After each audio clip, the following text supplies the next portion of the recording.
Ce midi, gare du Nord, ces manifestants portent les mêmes couvertures et les mêmes gilets que les migrants sauvés en Méditerranée. Il y a des milliers de gens qui essaient de passer chaque mois et parfois chaque jour en Méditerranée pour rejoindre l'Europe.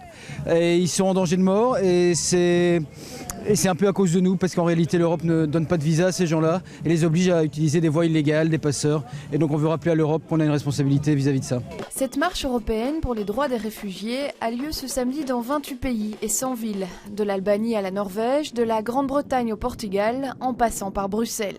Avec pour tous ces rassemblements une même revendication. Le message c'est Safe Passage Now, des voies sûres et légales d'accès aujourd'hui. C'est pouvoir que les personnes réfugiées arrivent en sécurité et avec une protection tout au long de leur parcours et que leurs droits fondamentaux à l'asile soient respectés. Une coalition de collectifs et d'initiatives citoyennes sont à l'origine de la manifestation. Mais dans la foule, beaucoup de simples citoyens. On veut que nos frontières restent ouvertes. Et on veut plus que mettre des gens dans des logements, on veut leur donner un lieu pour vivre ensemble.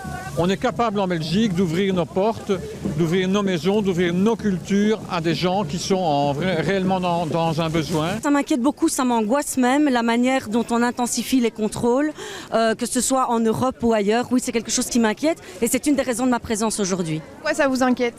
Ça m'inquiète parce que c'est la liberté individuelle des gens qui est mise en danger, qui est remise en question. Rien qu'au mois de janvier, 363 femmes, hommes et enfants se sont noyés en Méditerranée.